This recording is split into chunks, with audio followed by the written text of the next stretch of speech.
Muy buenas amigos. Hoy vamos a ver ejercicio de tecnología del gas natural en la parte de refrigeración.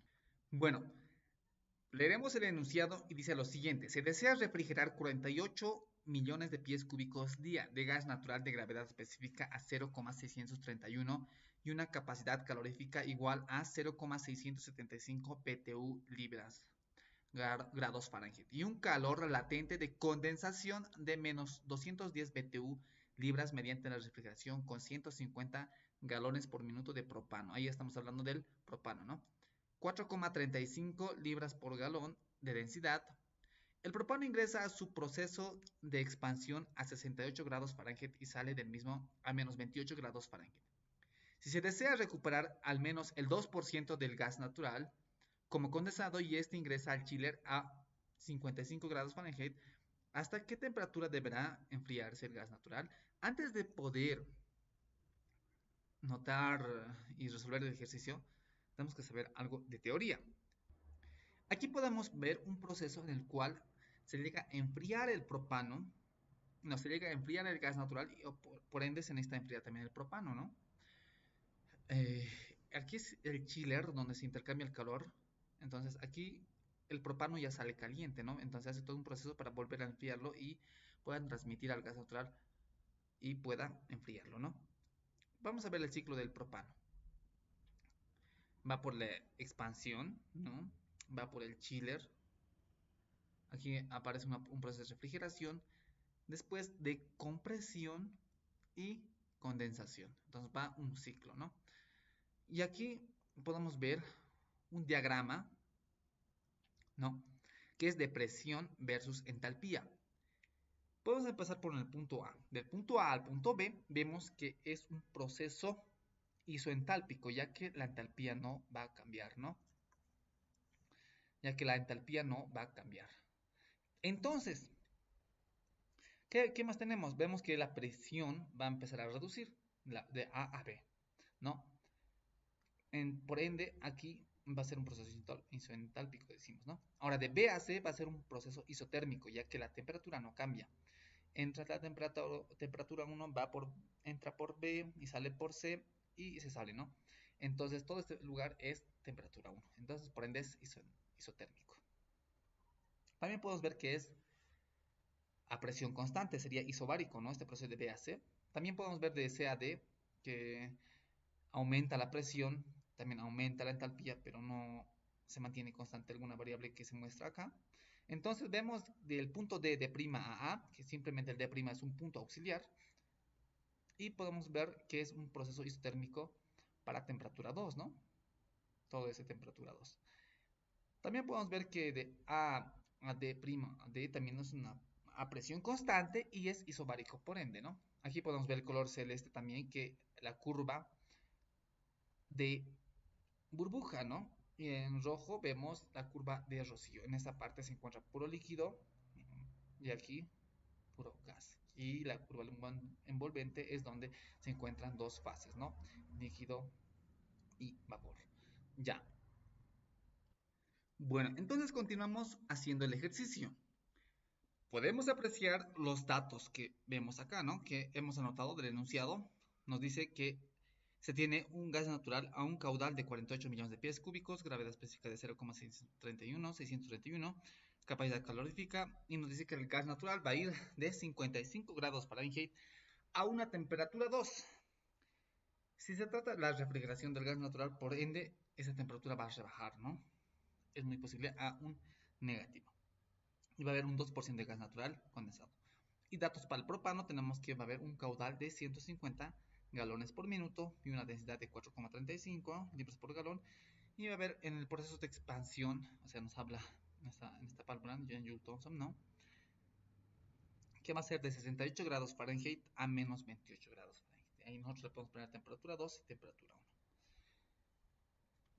Bueno, aquí teniendo los datos presentes ya, podemos usar esta fórmula que es el calor del chiller es igual al calor sensible más el calor latente. ¿Ya? Entonces, podemos apreciar que tenemos la masa del gas natural, todavía no lo tenemos. Entonces, ya que tenemos el caudal, la gravedad específica, podemos hallarlo. ¿ya? Pero por ahora vamos a poner interrogación. ¿Tenemos la capacidad calorífica del gas natural? No. Bueno, sí, ¿no? Como dato, sí tenemos. Delta T de temperatura. Entonces, vemos dos temperaturas, ¿no? Temperatura 2 menos temperatura 1, que sería el dato que tenemos, pero temperatura es lo que nos falta, lo que nos pide hallar el ejercicio. Ese sería igual una de nuestras incógnitas, ¿no? Pero finales. Porcentaje de condensación del gas natural, por ende tenemos, ¿no? 2%. Y masa del gas natural, eso vamos a hallar, ¿no? Eso tenemos ese dato. Y delta H de condensación, entalpía de condensación, nos dan, ¿no? ¿Qué nos da en los datos, no? Nos dice menos 210 BTU.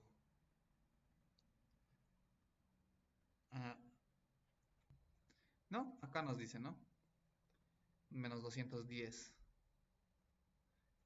Y un calor latente de menos 210, ¿no? Bueno, continuando. Delta H de condensación tenemos. Ahora, calor del chiller. Eso tampoco tenemos, ¿no? Pero podemos hallar por otra fórmula. A esto lo vamos a llamar ecuación 1. Empecemos hallando la masa del gas natural, ya que tenemos el caudal. 48 millones, ¿no? MMM. 2 veces M significa millones. Entonces, 48 por 10 a la 6 pies cúbicos día, ¿no? Entonces, continuamos. Ahora, tenemos que saber por conocimiento general un valor estándar, ¿no? El valor estándar del gas, ¿no? En otras ocasiones se le puede llamar volumen molar también, ¿no? Pero ese es estándar, ¿no? Que es 379,6 pies al cubo. Tiene una libra-mol. Y aquí ya nos metemos con el peso molecular del gas natural. Pero no nos dan el peso molecular del gas natural y por ende podemos hallar por la gravedad específica, ¿ya?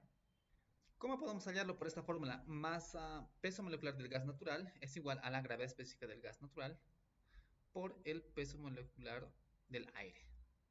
Nos podemos ponerlo de forma directa, que sería 0,631 por 28,96. Y sus unidades obviamente serían libras, libra-mol, ¿no? Y ya sería un factor de conversión. Entonces diríamos, ¿no? Pie cúbico con pie cúbico se van, libra-mol con libra-mol. Ahora simplemente nos queda en libras. Y ahora simplemente el día lo convertimos en horas, que sería un día tiene 24 horas. Y este cálculo lo ponemos en la calculadora y nos da el siguiente valor. 96.279,03 libras hora. Ahora vamos con el siguiente dato. Ya tenemos la masa del gas natural, por ende estos ya tenemos, ¿no? Masa del gas natural. Delta T tenemos que dejarlo al final para poder despejarlo, ¿no? Y los demás datos tenemos, ¿no? Ahora hallemos el calor del chiller. Queda recalcar que hay una explicación acá, ¿no? Que para el gas natural va a ser un signo y para el propano va a ser otro signo. Es decir, va a ser calor ganado es igual al calor perdido, pero con el signo contrario, ¿no? Mayormente para el gas natural es negativo, ¿ya? Y para el propano es positivo. Pero en el calor del chile me refiero. Es decir, en otras palabras, ¿no? Se podría expresar de la siguiente forma, ¿no? Simplemente se le cambia el signo.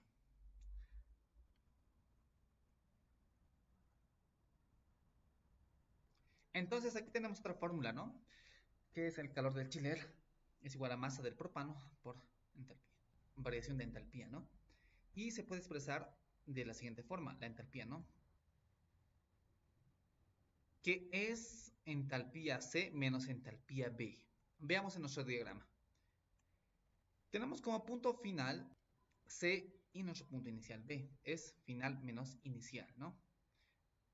Y en nuestro diagrama podemos ver que el punto final, nuestro punto final es C y nuestro punto inicial es B.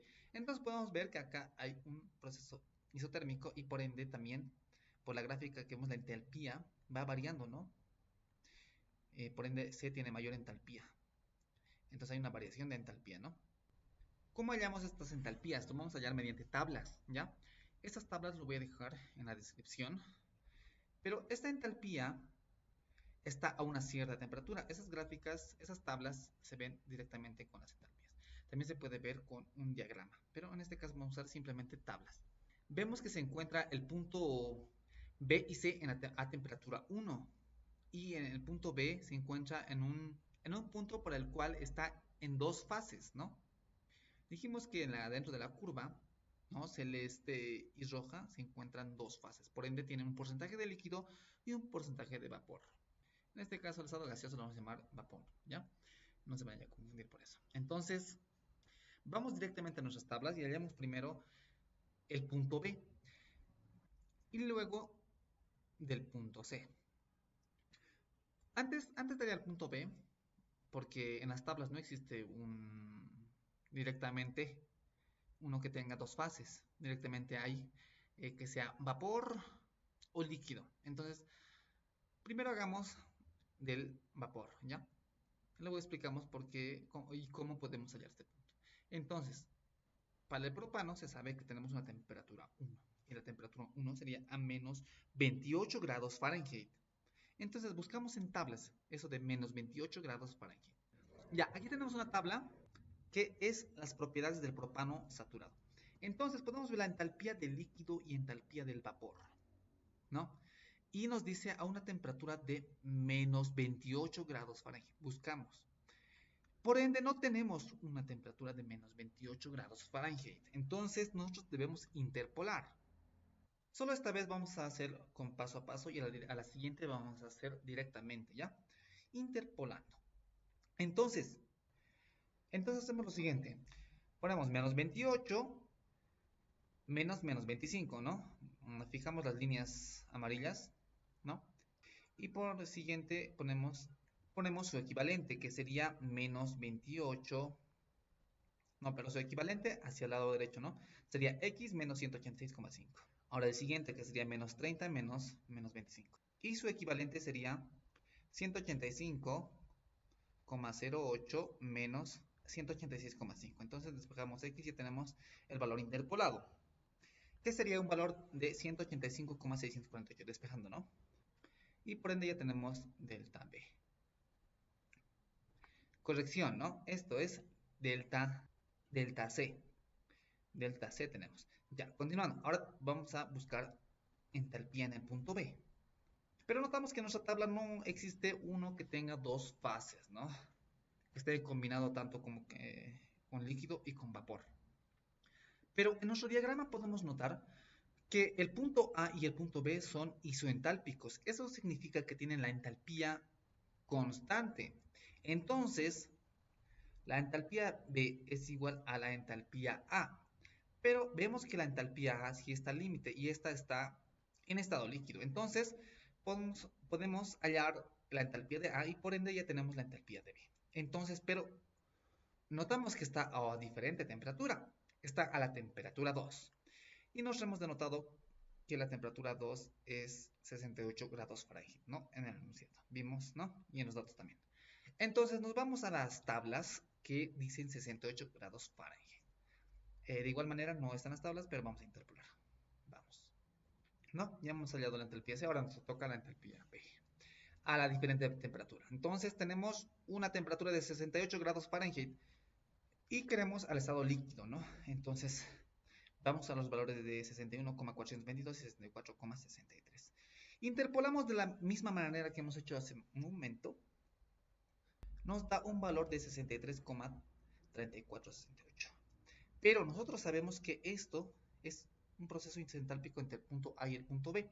Entonces, por ende, ya tenemos la entalpía de B también.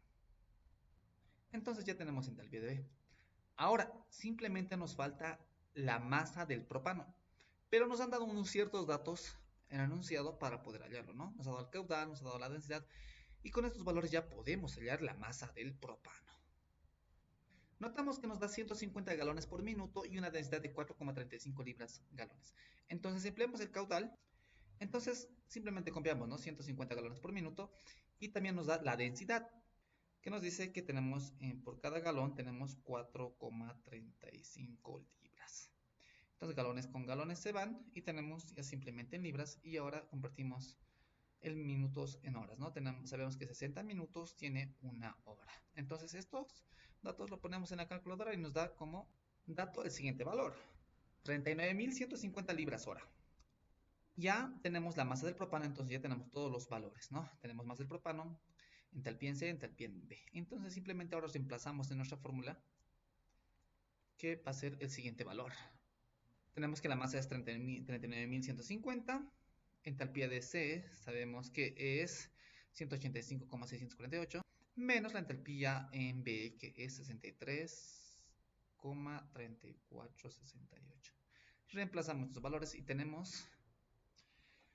Este calor también se lo puede conocer como trabajo, ¿no? Vemos las unidades que libra con libra se van y tenemos BTU hora. Y nos da este valor. Y para hallar el trabajo, ¿no?, del chiller, pero para el gas natural, usando los datos del gas natural, simplemente le cambiamos el signo, ¿no? Aquí tenemos un signo, entonces simplemente lo ponemos en negativo y ya tenemos el calor del chiller para el gas natural. Y simplemente ahora reemplazamos en 1, ¿ya?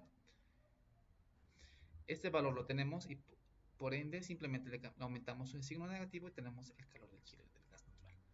Entonces simplemente a la fórmula, a la ecuación número 1, le vamos a aumentar el signo negativo, ¿no? Entonces simplemente ahora reemplazamos en la ecuación 1. Entonces simplemente le aumentamos el signo negativo, ¿no?, al calor del chiller. Y tenemos la masa del gas natural, que nos salió 96.279,003, ¿no? Reemplazamos, también tenemos el Kp, que es 0,675, también delta T, que sería temperatura 2 menos temperatura 1, 2 menos 1, temperatura 2 menos 55, también tenemos el porcentaje de condensación, que es 2%, en tanto por 1 sería 0,02, y la masa del gas natural lo tenemos también, y entalpía de condensación, que sería menos 210. Entonces simplemente reemplazamos ahora. Ya reemplazado los valores, ahora simplemente nos queda despejar temperatura 2. Y despejando temperatura 2 nos da el siguiente valor. Con esto terminaríamos el ejercicio y nos vemos en otra.